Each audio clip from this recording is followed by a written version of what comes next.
seluruh mahasiswa-mahasiswi PM Council dimanapun kita berada.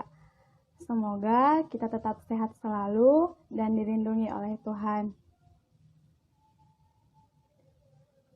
Di PJ online kita hari ini, kita akan mengadakan sesi Q&A sesuai dengan tema kita pada hari ini, yaitu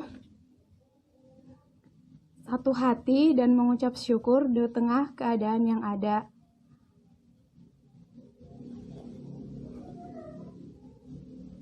Sebelum memulai acara PJ online kita siapkan hati dan pikiran kita ambil waktu kita untuk bersama Tuhan, kita bersatu di dalam doa. Tuhan Yesus, terima kasih buat kasih karunia yang boleh kami rasakan hingga pada sore hari ini. Tuhan, sebentar kami akan mengadakan ibadah PJ online kami. Kuasai hati dan pikiran kami ya Tuhan. Ajarlah kami melakukan yang sesuai dengan kehendak-Mu.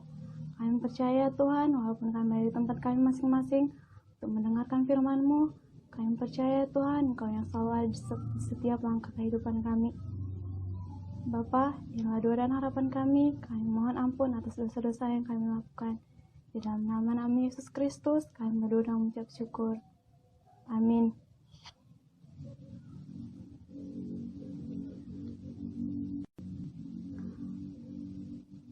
Untuk mendengarkan firman Tuhan, kita akan mengadakan live bareng bersama pembicara kita. Teman-teman semua tentunya sudah tahu kan siapa yang akan menjadi pembicara kita pada kali ini. Oke, langsung saja kita fight ya. Mari menunggu pembicara kita.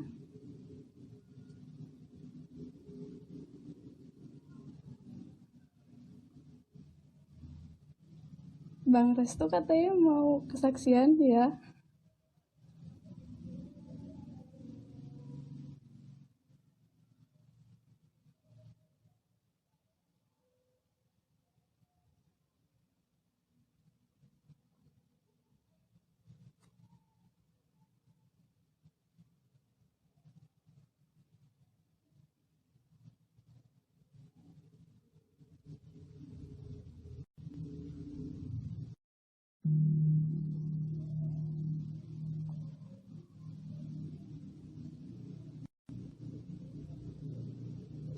Oh, kabar adminnya puji Tuhan baik.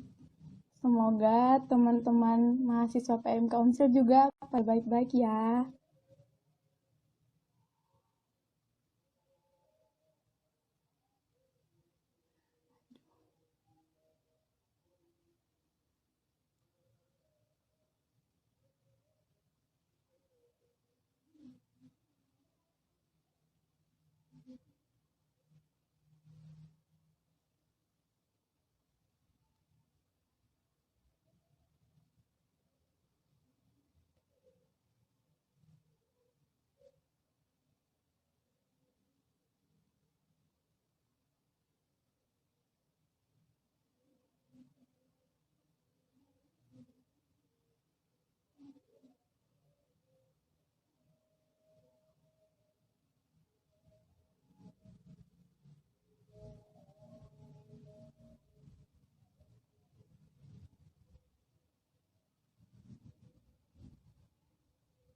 Mana nih Bang Restu katanya mau kesaksian.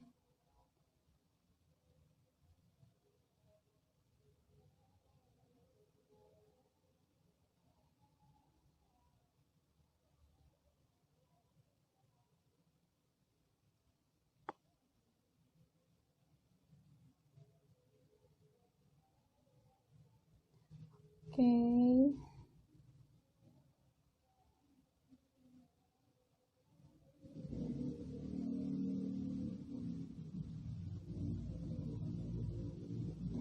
Siapa nih yang mau kesaksian? Ininya atau anggota Bang Restu aja ya?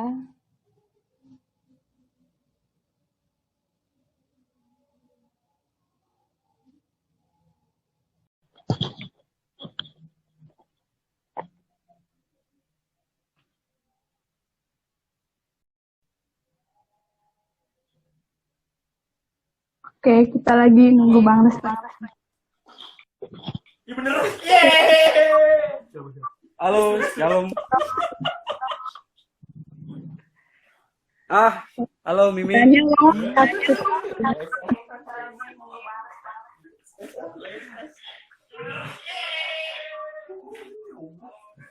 ayo lah Bang, saksian. Nggak saran sih, jadi Miminya boleh kesaksian. Shalom Bang, Shalom Preni.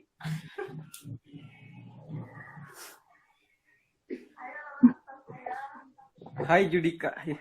Kok ada Bang Hen? Gimana Bang? Abang yang mau kesaksian? Enggak, aku mah mintanya kesaksiannya yang Mimin. Kayaknya tapi teman-teman yang lain restunya deh. Ya, Bang Restu yang Oke, gitu. jadi aku kesaksian ya. Oke, jadi gini, Jawab dong pertanyaan. Kerja. oh iya benar. Lagi bodor. Oke, jadi teman-teman semua, perkenalkan ya. Kalau ada yang belum kenal, saya Restu Adi Naboban. Saya itu alumni dari Universitas Siliwangi. Jadi saya mau kesaksian tentang kebaikan Tuhan dalam hidup saya selama mungkin bulan-bulan terakhir ya. Jadi ini bisa sebagai penyemangat juga ya, mungkin sebelum kita mendengarkan firman Tuhan nanti dari calon pendeta Yosef ya. Jos Bang, Jos. Iya benar ya. Ya. Jos. Ya. Jadi 3 minggu yang lalu atau 1 bulan terakhir saya itu mengajukan kartu prakerja gitu ya. Karena menurut saya kalau saya sudah selesai kuliah, belum amin Adit. Sabar Bang. Saya pengen dapat kerja gitu. Jadi saya itu menyerahkan, saya itu tiap malam itu saya berdoa gitu. Semoga Tuhan gitu bisa menunjukkan jalan. Jangan sampailah pengangguran lama. Kalaupun menganggur paling enggak seminggu atau ya paling enggak seminggu lah gitu ya kan. Nah saya itu mengajukan di kartu prakerja. Halo Ko Adi, mengajukan di kartu prakerja dan gelombang 1, 2, 3 saya itu 1, 2 itu saya gagal ya. Saya itu gagal di kartu prakerja dan saya itu gelombang kedua itu akhir saya itu merasa putus asa gitu. Udah kayak merasa putus asa gitu. Ini kalau gelombang 3 nggak bakalan diterima, saya itu mau apa? Bukan bunuh diri. Saya bakal dapat suntikan dari mana lagi gitu ya kan. Soalnya kalau untuk orang-orang yang baru selesai kuliah ini, yang baru tamat ini kan dilema gitu antara kerja atau kuliah gitu. Kalau kuliah nggak punya dana lagi gitu. Orang tua belum sanggup mungkin untuk S2. Tapi untuk kerja juga kan itu persaingan semakin ketat gitu. Apalagi di masa-masa coronavirus ini ya kan. Itu lowongan pekerjaan sangat-sangat susah gitu. Tapi ternyata di gelombang ketiga kartu prakerja, awal-awalnya sih notifnya itu saya dibilang gagal gitu. Tapi saya cek lagi, bukan iseng sih. Saya kayak ada yang gerakin gitu. Cek lagi aja gitu. Ternyata saya lolos gitu, puji Tuhan. Luar biasa Tuhan ikut campur tangan dalam setiap pergumulan saya. Jadi doa saya itu benar-benar doa yang saya panjatkan kepada Tuhan dijawab gitu, puji Tuhan. Dari 600.000 orang yang diterima di kartu prakerja, saya adalah salah satunya. Tuhan dahsyat, luar biasa. Amin. Jadi buat kalian di masa-masa coronavirus ini yang mungkin yang sedang ngerjain skripsi, yang banyak tugas, yang banyak ngeluh karena tugas, saya mau bilang Tuhan itu luar biasa. Tuhan itu lebih dari yang kalian pikirkan. Kalau kalian pikir kalian gagal, tapi Tuhan bilang enggak, apa yang mau kalian bilang? Jadi Tuhan yang berkuasa. Amin. Thank you, shalom. Tuhan Yesus memberkati. Shalom, cukup Bang. Ya, cukup. Terima kasih untuk kesaksiannya Bang. Oke. Kamu hebat.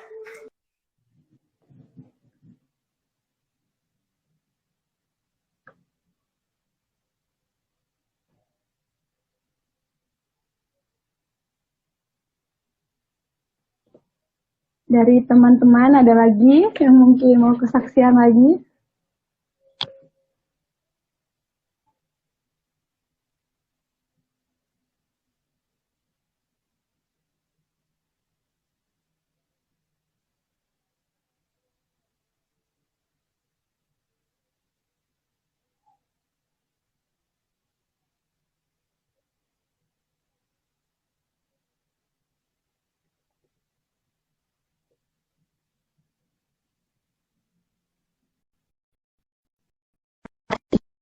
Buat Kang Resto yang udah mau sharing.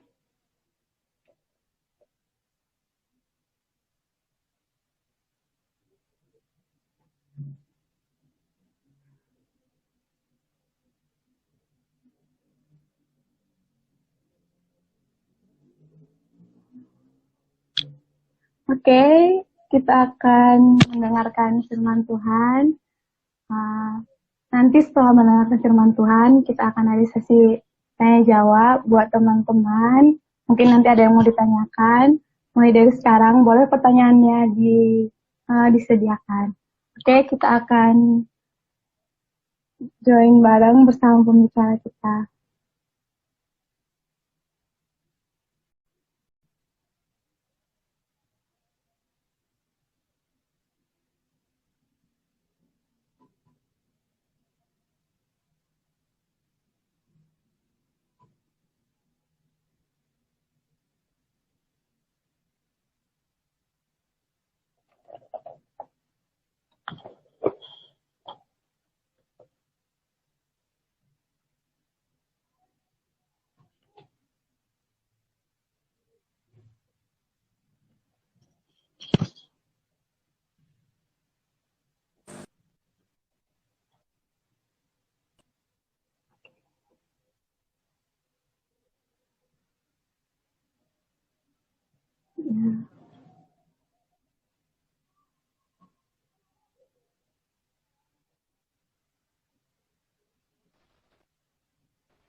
Shalom Mama, shalom Bapak.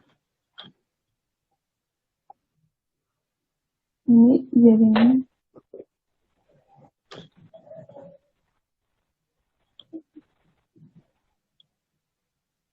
Ini jaringannya kurang bagus ya Pak?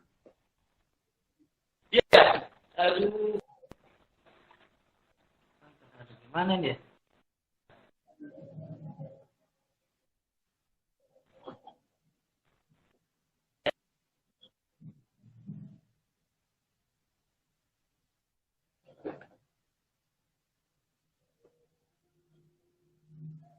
Aduh.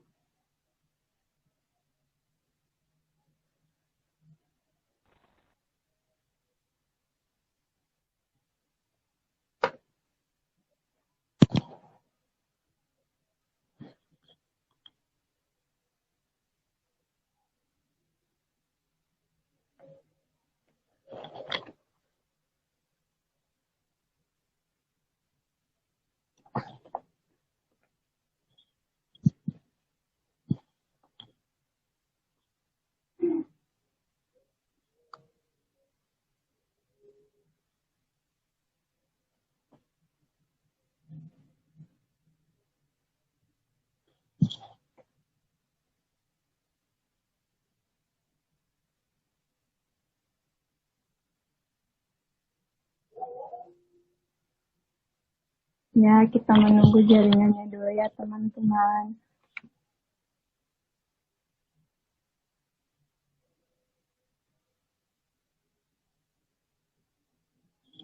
Aduh.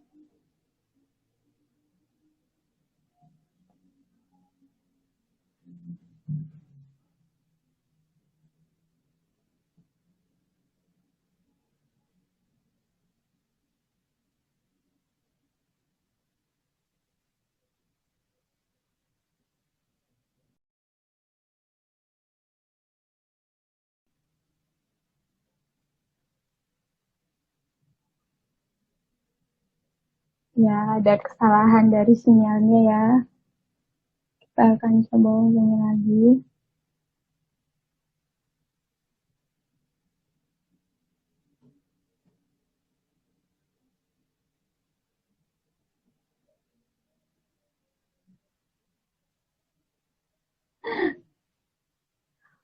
Belum, Bu.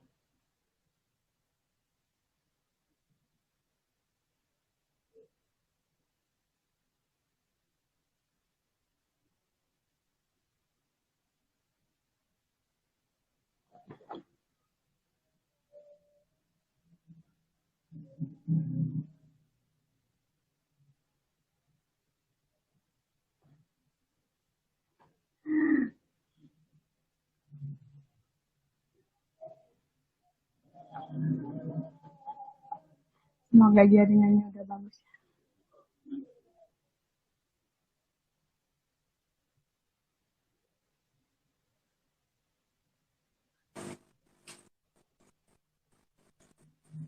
Ya, bagaimana? Udah jelas?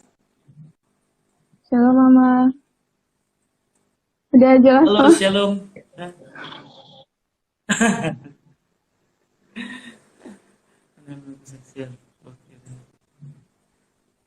Bagaimana, sudah bisa kita mulai? Bisa? Udah, Mam. Ya, shalom buat kawan-kawan semuanya. Saya mengatakan kawan-kawan aja ya. Karena kalau dibilang anak-anak, dibilang menginang nggak cocok.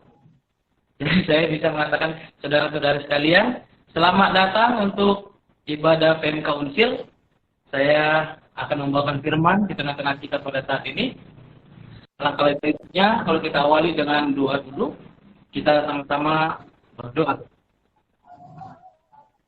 Bapa di dalam surga, dan mengucap syukur ya Allah Bapa, untuk hari ini Engkau mengumpulkan para hamba-Mu, PMK Unsil, boleh bergabung saat ini, di mana kami rindu mendengarkan firman-Mu ya Bapa. Berkatilah hati dan pikiran kami, agar kami boleh mengerti firman-Mu, dan firman-Mu boleh kami jadikan pedoman di dalam kehidupan kami masing-masing. Hapuskan segala dosa kami, agar kami layak di hadapan dalam Kristus Yesus. Kami berdoa dan mengucap syukur. Amin. Ya, shalom saudara-saudara Shalom, sekalian. Mama. Saya senang sekali bisa bergabung bersama kita semua. Dan ini pertama kalinya saya begitu live langsung 14 yang bergabung, 15. Puji Tuhan, masih banyak kerinduan bagi kita semua untuk mau mendengarkan firman Tuhan. Ya, firman Tuhan buat kita pada hari ini sesuai dengan tema kita, yaitu satu hati dan mengucap syukur di tengah keadaan yang ada. Ya, saya mengambil firman Tuhan bagi kita semua dari Efesus 4 ayat 1 sampai 7. Efesus 4 ayat 1 sampai 7. Saya akan membacakannya buat kita semua, saudara-saudara sekalian, boleh mendengarkan dengan baik, dan jika ada nanti pertanyaan, kita boleh sharing sama-sama. Demikianlah firman Tuhan, saya akan membacakannya bagi kita semua. Sebab itu, aku menasihatkan kamu, aku orang yang dipenjara karena Tuhan, supaya hidupmu sebagai orang yang telah dipanggil berpadanan dengan panggilan itu. Hendaklah kamu selalu rendah hati, lemah lembut, dan sabar. Tunjukkanlah kasihmu dalam hal saling membantu. Dan berusahalah memelihara kesatuan roh oleh ikatan damai sejahtera.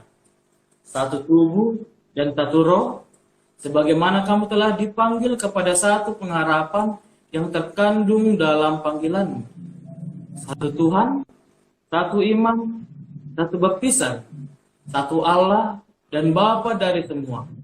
Allah yang di atas semua dan oleh semua dan di dalam semua. Tetapi kepada kita masing-masing telah dianugerahkan kasih karunia menurut ukuran pemberian Kristus. Demikian firman Tuhan. Ya, saudara-saudara sekalian dan kawan-kawan sekalian, satu hati itu sebenarnya bukan suatu bahasan yang asing lagi sebenarnya ya. Kalau dikatakan satu hati, kita memiliki beberapa tujuan dalam mencapai satu hal. Dan kita juga tidak jarang mendengarkan kata-kata satu hati. Bahkan ketika orang berdoa, banyak sekali mengatakan, kita satukan hati kita berdoa. Tujuannya agar apa? Agar setiap orang boleh menyatukan hatinya, boleh bersama-sama saling menyatukan pemikiran satu hati di dalam tersebut. Dan satu hati juga, kesatuan juga sering kita laksanakan di dalam kehidupan kita masing-masing. Contoh, PMK harus memiliki kesatuan di dalam solidaritas, di dalam organisasinya. Di dalam bermain bola harus memiliki kesatuan. Bahkan di dalam olahraga apapun itu harus memiliki kesatuan. Dan nyanyi-nyanyi sendiri pun banyak sekali yang menceritakan tentang kesatuan. Nyanyi gereja, satukanlah hati kami. Baru nyanyi satukanlah cinta kita agar hati ini lelah. Banyak sekali sebenarnya. Tidak asing lagi sebenarnya kata-kata tentang kesatuan. Dan semboyan kita juga mengatakan bersatu kita teguh, bercerai kita runtuh. Nah, mengapa saya mengambil teks khotbah ini ke tengah-tengah ibadah kita? Pada saat itu, situasi di dalam Efesus itu, kita mengenal, kita memahami situasi pada saat kota Efesus pada saat itu. Efesus merupakan kota metropolis yang lebih berkembang dari kota-kota lain. Di situ pusat perdagangan, di situ pusat-pusat orang pintar, filsuf banyak lahir dari situ, dari Efesus, itu banyak sekali. Baru keagamaan juga berkembang, karena banyaknya pedagang yang dari luar masuk, jadi agama itu juga berkembang, di situ terbentuklah dewa-dewa dan lain sebagainya. Nah, di dalam posisi itu, Paulus pada saat itu di dalam penjara. Jelas kita lihat ayat 1, walaupun aku di dalam penjara, aku tidak akan berhenti untuk memberitakan firman Tuhan. Dia mengirim surat kepada jemaat Efesus. Karena jemaat Efesus ini bukanlah jemaat yang abal-abal. Mereka adalah jemaat yang pintar, yang sudah mengenal Tuhan sebelumnya. Cuma karena kondisi saat itu, membuat mereka menjadi orang-orang yang idealis. Tidak peduli dengan orang lain. Lalu mereka hanya mementingkan dirinya sendiri. Bagaimana mereka bisa sukses, mereka menjadi hamba uang, mereka mengenal Allah lain dari pedagang-pedagang yang datang ke kota itu. Jadi itulah menjadi suatu kekecewaan Rasul Paulus pada saat itu ketika kota Efesus tidak bisa lagi bersatu untuk memuji dan memuliakan nama Tuhan. Karena mereka sudah sibuk memikirkan diri mereka sendiri. Nah, begitu juga kepada kita saat ini, kawan-kawan sekalian, beberapa dari kita demikian sering memikirkan diri, kita tidak peduli dengan orang lain. Contohnya dalam situasi COVID-19. Jujur, hari ini saya merasa kecewa ketika saya pulang dari gereja, tadi mengerjakan acara dan pulang dari gereja, jam 2, jam 3, saya melihat, kalau saudara-saudara tahu, di depan Mayasari atau Pasar Lama, itu sangat ramai sekali. Ramai sekali, pedagang, mobil, dan lain sebagainya. Memang, di situ penerapan Jawa Barat sudah bersatu pikiran untuk penerapan PSBB. Tapi nyatanya, masyarakat bersatu juga untuk melanggar peraturan itu. Nah, kesatuan yang mana yang harus kita ikuti? Orang sekarang dirinya sendiri karena mungkin bosan di rumah, karena mungkin ia ingin memuaskan dirinya dengan berbelanja dan lain sebagainya, sehingga mereka tidak memikirkan orang lain. Jangankan dulu memikirkan kesehatan sendiri, bahkan untuk memikirkan orang lain. Oke, kalau sakit itu bisa hanya diri kita sendiri. Bagaimana kalau sakit itu bisa menyebar kepada orang lain? Dan kesatuan itu harus memikirkan bagaimana kita saling menjaga. Bukan berarti social distancing atau kita katakanlah menjaga jarak menjadi alasan kita untuk tidak peduli dengan orang lain. Tapi menjaga jarak ini adalah suatu cara kita untuk berangkat saling peduli kepada orang lain. Nah, kata saling inilah yang menjadi tolak ukur kita untuk memelihara kesatuan, saling menolong, saling menjaga, saling menerima satu sama lain. Dan dari kata saling ini, kita boleh menyatukan pikiran kita, kita boleh menyatukan hati orang lain. Omong kosong katanya, kalau ada orang mengatakan satu hati, tapi tidak ada kepedulian di dalam diri mereka masing-masing. Omong kosong katanya, kalau mereka katakan satu hati, satu pikiran, satu Allah dan satu yang lain, dan kata yang lain, tapi tidak saling mengasihi, tapi tidak saling menjaga.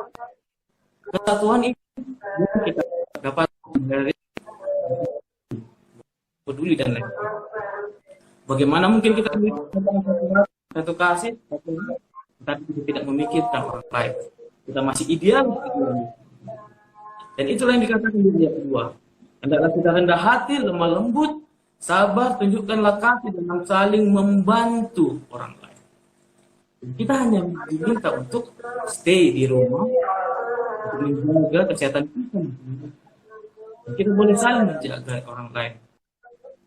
Karena tidak sadar, sebenarnya social distancing atau kita bilanglah situasi seperti ini bukan membuat kita menjauh dari Allah, bukan membuat kita menjauh dari orang lain.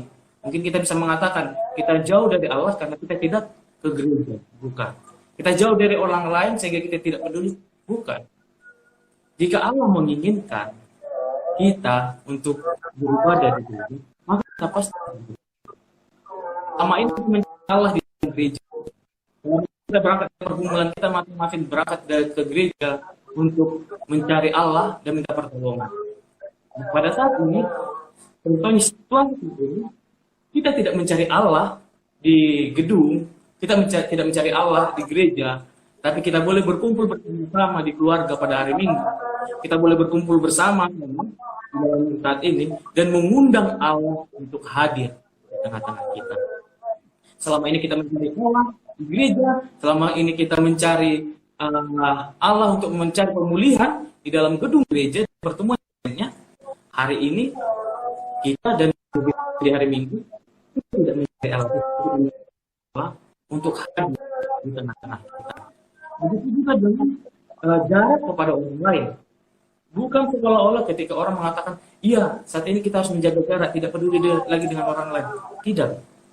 Justru dengan social distancing ini, dengan menjaga jarak, kita boleh lebih peduli kepada orang lain. Kita tidak idealis. Bahkan ketika saya bertelepon dengan teman saya, dan mengatakan, bagaimana kabarnya?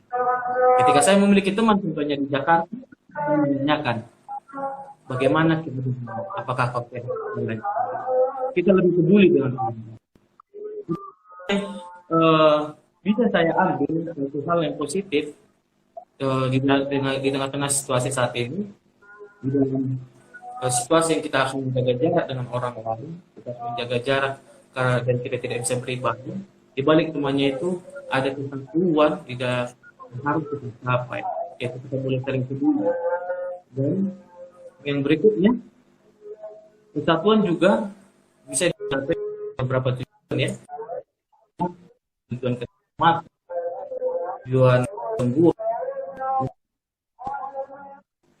Manusia ini seperti tetapi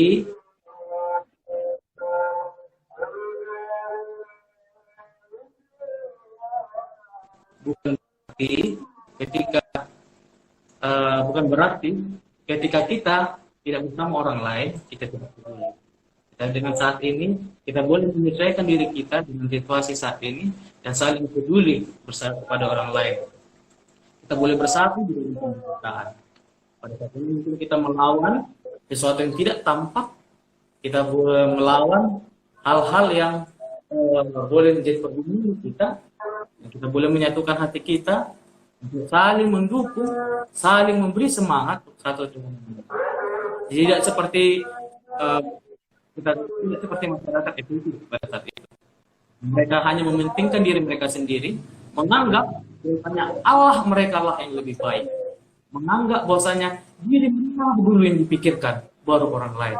Tapi kita juga harus mampu memikirkan orang lain terlebih dahulu, baru kita memikirkan diri kita sendiri. Ketika kita boleh peduli dengan orang lain, maka orang lain juga boleh peduli kepada kita. Dan mengenai kesatuan, saya pernah membaca beberapa artikel. Soekarno pernah mengatakan demikian.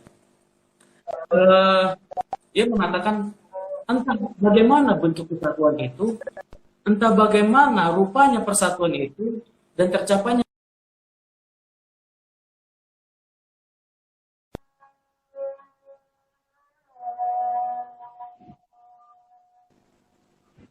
itu adalah kapal persatuan. Kata Soekarno ya.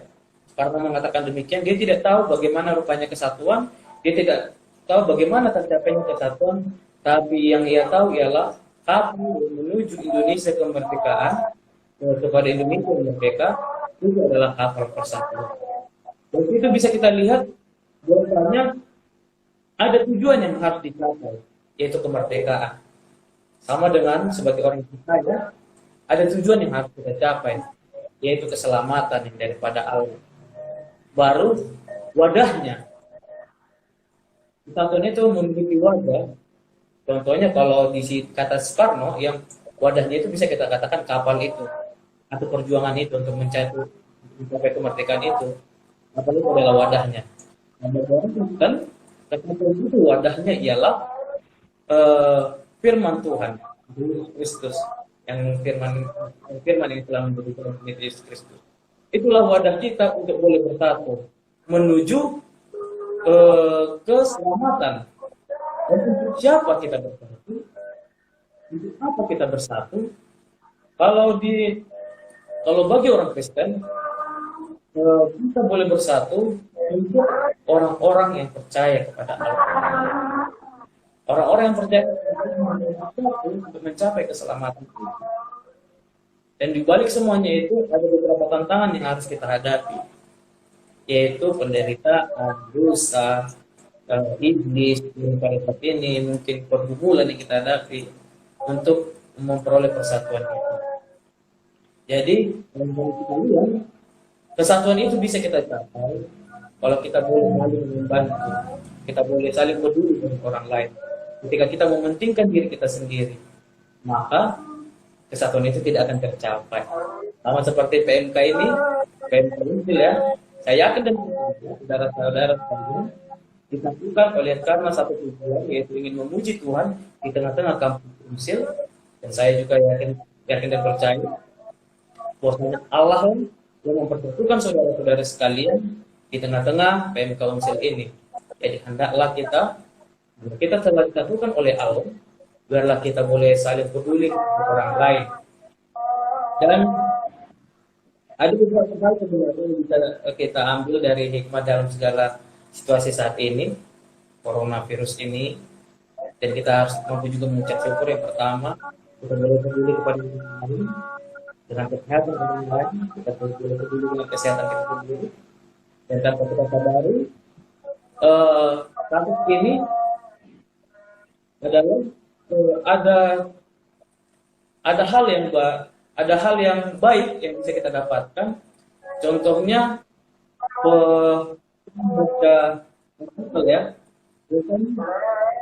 bumi ini sudah semakin baik.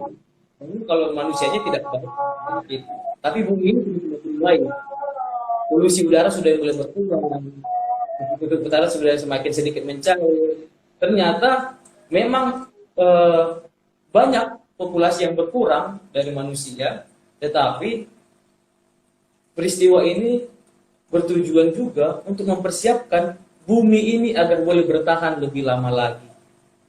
Jadi tetaplah kita berdoa agar semuanya ini boleh berjalan dengan baik, biarlah virus ini atau kasus ini dapat selesai secepat mungkin, dan kita juga boleh bersama-sama lagi, bersatu lagi di dalam ibadah kita, dan kita boleh juga memuji Tuhan dan boleh mencari Allah lagi di gereja. Tidak hanya mengundang Allah di dalam persekutuan kita juga boleh mencari Allah di dalam gereja dan minta pertolongan kepada Allah. Jadi kepada saudara-saudara sekalian, terakhir saya katakan, biarlah apa yang sudah dipersatukan oleh Allah dalam situasi saat ini, hendaklah kita menjaganya, dan biarlah kita boleh saling menyatukan hati kita, boleh saling peduli kepada orang lain, agar kita boleh juga memperoleh keselamatan di dunia ini. Amin. Demikianlah teman-teman sekalian, mungkin ada yang mau bertanya. Wah, ini juga ada dari followers. Ya, silakan. Mungkin ada yang mau bertanya dari teman-teman Unsur atau teman-teman yang boleh ikut bergabung di dalam live ini. Silakan mengenai suku hati untuk ucap syukur. Ya, teman-teman ada yang mau ditanyakan?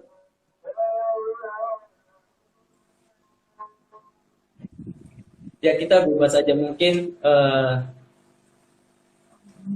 ya mungkin ada yang bertanyakan mengenai tentang kesatuan ini.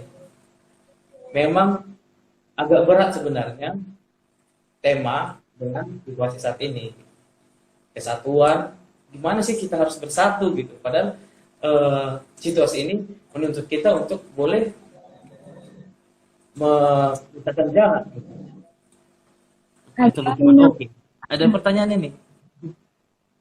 Izin bertanya, Amang, sesuai firman yang disampaikan tentang kesatuan. Sudah dewasa kita menemukan banyak denominasi gereja. Apakah itu menunjukkan ketidaksatuan hati dan atau bagaimana? Oh, ya, terima kasih. Mengenai dominasi gereja, begini. Pada saat terpisahnya Israel Utara dan Israel Selatan, pada saat itu mereka ada yang membicarakan demikian. Tabut perjanjian itu haruslah di gunung Sinai, di tempat tertinggi, karena disitulah Allah termuliakan. Tetapi ada lagi yang mengatakan tidak, tabut perjanjian, tempat peribadahan harus di daerah kami, katanya. Lalu sama seperti Paulus juga mengatakan demikian ketika kan ada beberapa perbedaan, ada yang menganut ajaran Paulus, ada yang menganut ajaran Kefas, ada yang dan ajaran-ajaran lainnya. Tetapi mereka satu tujuan, yaitu untuk memuji dan memuliakan Tuhan. Sama halnya juga ketika ini pertanyaan ini pernah saya layangkan juga kepada guru saya. Dia saya bertanya demikian. Pak, apakah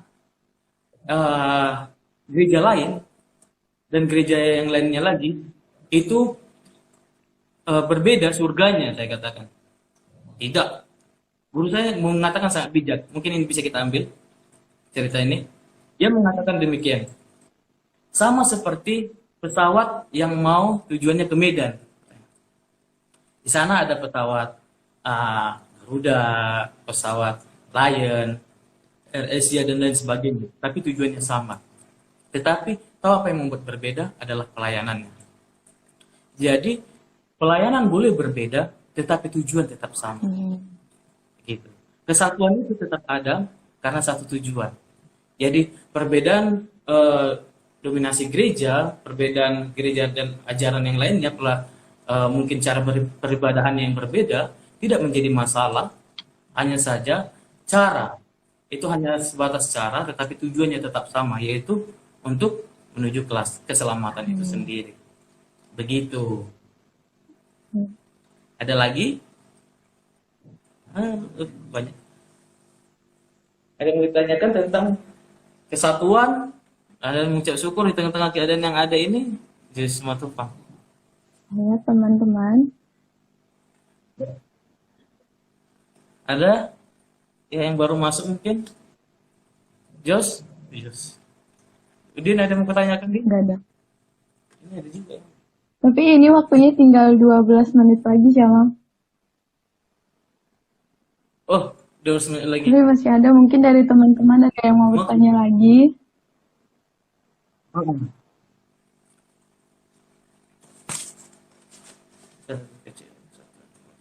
Ini ada lagi, Jamang.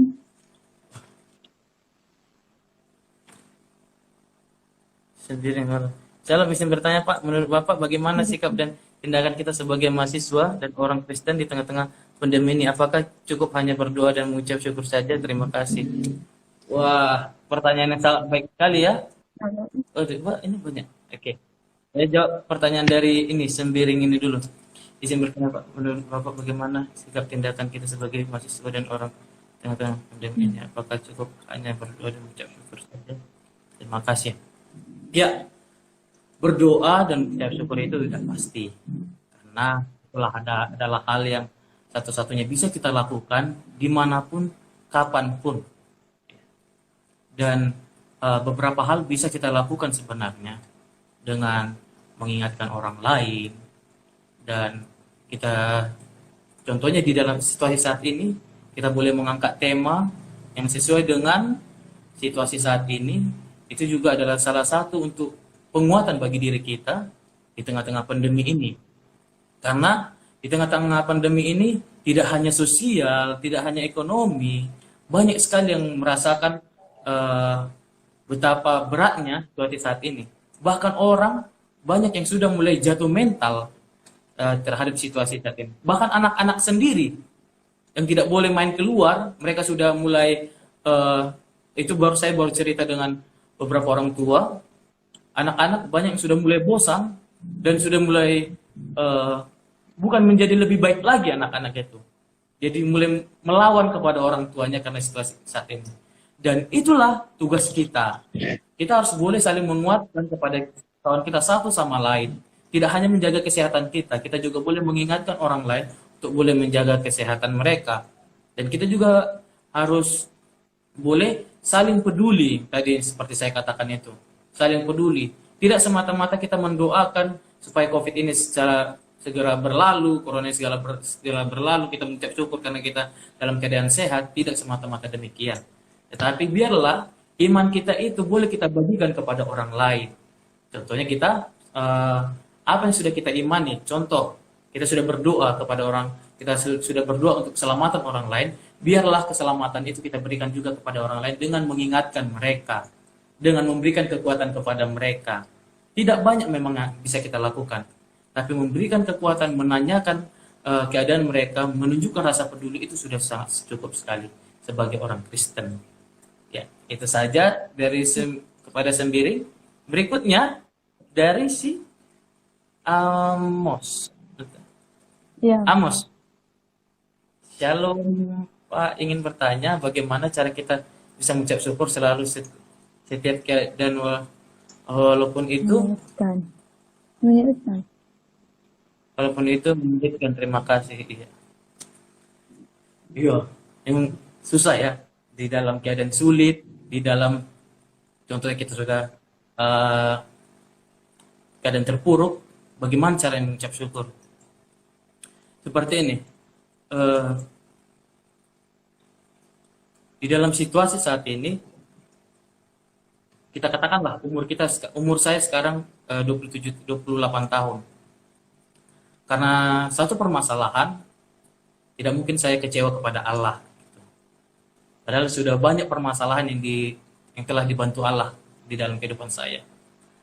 Dan saya harus boleh mengucap syukur untuk segala pergumulan yang saya hadapi, karena ada Allah yang boleh membantu saya, memberikan kekuatan kepada saya. Memang banyak permasalahan di dalam kehidupan kita, tetapi yakin dan percayalah bahwasanya Allah akan memberikan kekuatan kepada kita untuk memberikan suatu solusi dalam menyelesaikan permasalahan itu. Dan satu lagi, memang ada beberapa orang yang mengecewakan kita, ada 1-2 orang yang mengecewakan kita.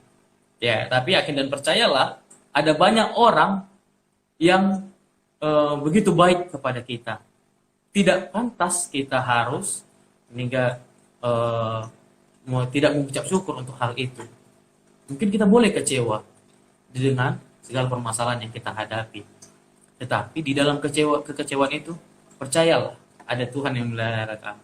Serahkanlah segala kekhawatiran kepadanya, sebab Ia yang memelihara kamu. Dan itulah harus kita syukuri.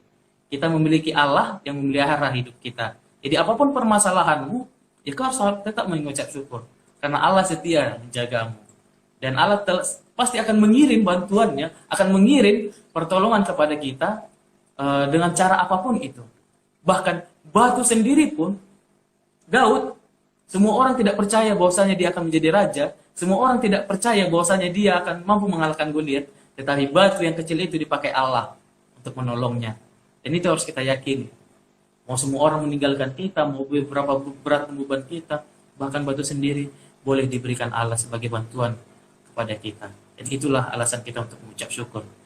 Oke, terima kasih Amos. Ada yang lain? Mau lihat yang Pendeta Nami? Oke, siap. Pendeta Nami. Oh, Sintong Prandika. Ini calon pendeta juga ini. Sintong Prandika ini. Ah, Ada yang lain kawan-kawan? kalau dari aku ya Bang, mau tanya, Oh ya, silakan. saya dari hal yang terkecil aja kita melakukan kesatuan hati itu dari menyangkut pautkan dari tadi yang naik tentang denominasi gereja gitu. Gimana kita biar tanggapan orang-orang nggak berbeda gitu. Dari denominasi gereja itu kan saya pelayanan nih. Tapi gimana cara kita biar tetap kesatuan hati itu tetap utuh gitu. Jadi kita nggak lihat denominasinya tetap, tapi melihat pelayanannya gimana hal sederhana apa yang boleh kita lakukan. Sebenarnya ya kalau pelayanan orang kan selama itu melayani kepada Tuhan itu sah-sah saja, kan?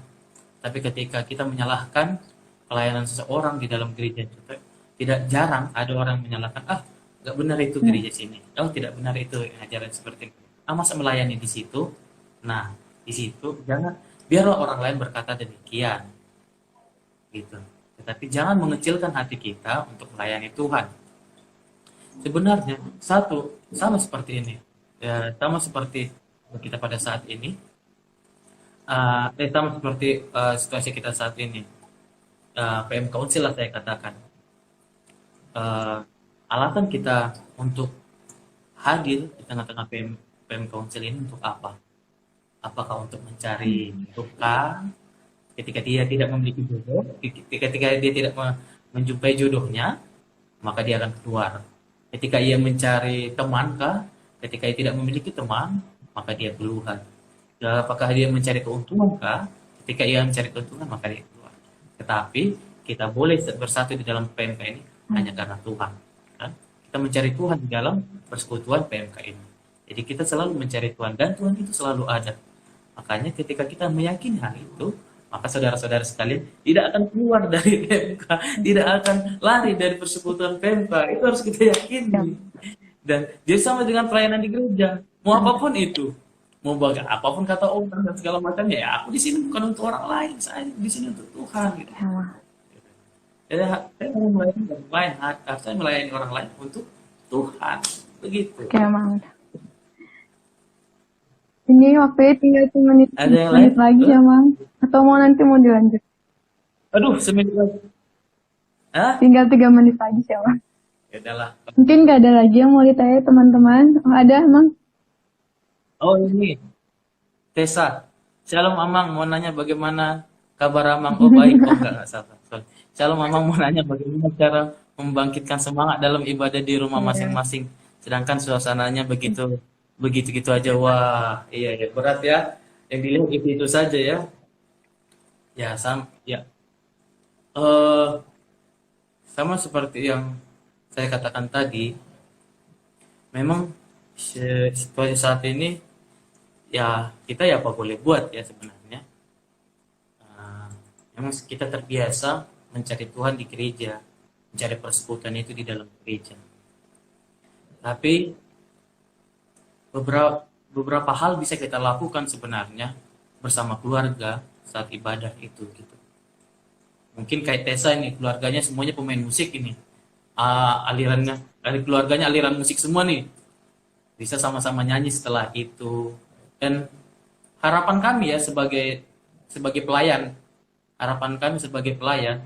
ketika jemaat-jemaat boleh beribadah di rumah masing-masing, tidak hanya sekedar melakukan formalitas ibadah saja. Tidak hanya sekedar formalitas cara untuk mengumpulkan persembahan saja, tidak. Tapi di situ keluarga boleh saling memberikan semangat kepada anak-anaknya. Begitu. Jadi itu menjadi wadah bagi keluarga, boleh sharing, boleh memberikan nasihat, boleh yang lain sebagainya. Dan mungkin caranya ya demikian. Setelah ibadah tidak hanya sekedar ibadah saja. Ibadah itu adalah wadah kita untuk mempersatukan kita kepada keluarga kita yang lain.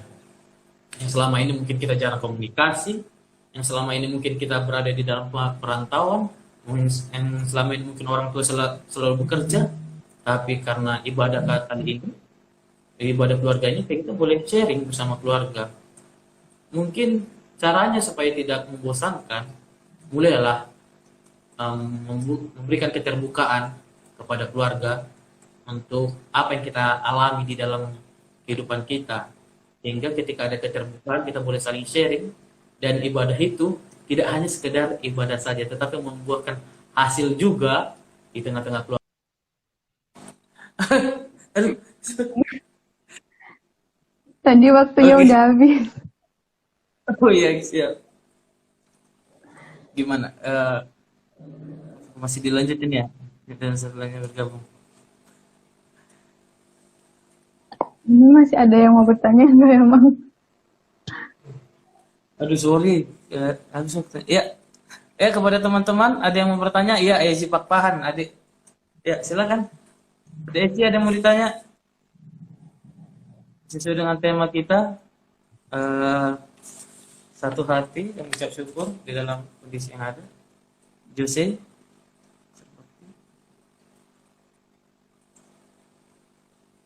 Jika ada yang mau ditanya, ya silahkan. Kalau tidak ada,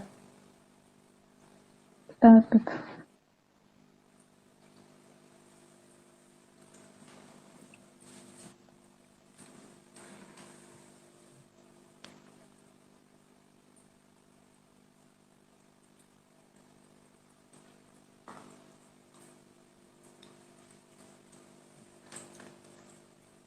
ya, kepada saudara-saudara sekalian, tadi kita sudah membahas tentang bagaimana cara kita boleh bersatu di dalam situasi yang saat ini, menghadapi pandemi ini.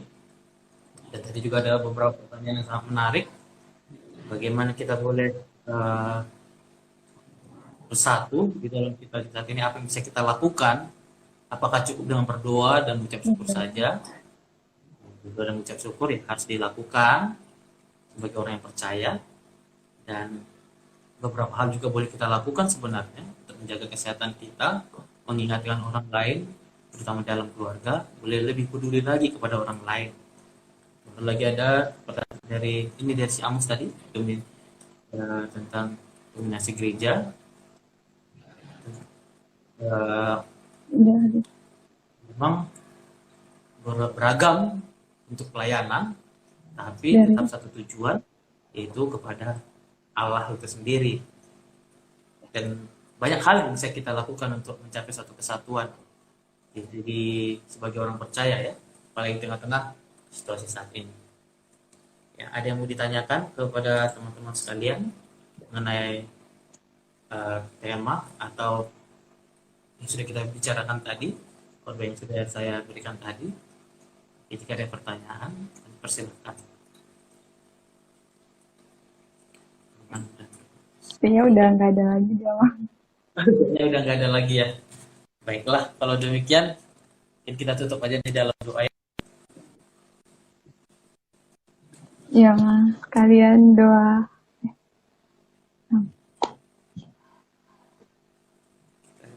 Nanti sama-sama kita mengucapkan doa Bapa kami. Ya. Kita satukan hati kita berdoa. Bapa di dalam surga, kami ucap syukur ya Allah Bapa untuk boleh persekutuan kami berjalan dengan baik. Walaupun kami tidak bisa bertemu dan bertatap muka ya Bapa, bersapa satu sama lain, hanya boleh bertemu melalui live streaming ini ya Bapa. Biarlah renungan yang boleh kami dengarkan, kesatuan dan mengucap syukur di tengah-tengah masalah yang ada ini ya Bapa, boleh kami aplikasikan di dalam kehidupan kami masing-masing. Ajarilah kami ya Bapa untuk boleh bersatu, untuk saling menjaga, saling peduli kepada kami satu sama lain ya Bapa. Terlebih lagi ya Bapa, kami membawa di dalam doa kami setiap hamba-Mu yang boleh bergabung di dalam PMK Unggul. Kamu memberkati mereka ya Bapa di tengah-tengah masalah saat ini, di tengah pandemi ini. Mereka terpaksa melakukan ibadah di dalam live streaming ini. Biarlah ibadah ini tidak mengurangi sukacita mereka, di dalam memuji dan memuliakan namamu ya Bapa. Biarlah mereka boleh selalu berdoa dan memohon pertolongan yang daripadamu. Bapa di dalam surga, kami juga berdoa untuk situasi yang kami hadapi saat ini. Engkaulah sumber pemulihan ya Bapa, biarlah Engkau memulihkan setiap permasalahan yang ada kami hadapi pada saat ini ya Bapa. Kau juga memberkati kampus Universitas Siliwangi ya Bapa. Biarlah di tengah-tengah situasi ini mereka boleh bekerja sama untuk membeli keputusan yang terbaik ya Bapa untuk perkembangan Universitas Siliwangi. Bapa di dalam surga, kami berdoa untuk setiap kami agar kami boleh menjaga kesehatan kami masing-masing dan kami juga boleh peduli kepada orang lain ya Bapa. Dan berikanlah kami kesabaran di dalam menghadapi situasi saat ini. Bapa di dalam surga, Engkau memberkati juga setiap keluarga kami dimanapun mereka berada. Banyak dosa dan pelanggaran kami, Engkaulah yang menghapuskan. Dalam Kristus Yesus, kami berdoa dan ucap syukur. Sempurnakanlah doa kami ini ketika kami sama-sama mengucapkan doa Bapa kami. Kita sama-sama mengucapkan Bapa kami di surga, dikuduskanlah namamu, datanglah kerajaanmu, jadilah kehendakmu di bumi seperti surga. Berikanlah pada hari ini makanan kami untuknya. Ampunilah kami akan kesalahan kami, seperti kami juga mengampuni orang bersalah kepada kami. Jangan membawa kami dalam percobaan, dan lepaskanlah kami dari yang jahat. Karena kerajaan dan kuasa dan kemuliaan sampai selama-lamanya. Amin.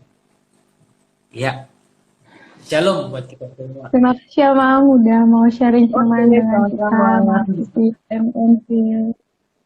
Ya, shalom. Terima kasih banyak ya. Terima kasih ya Mam.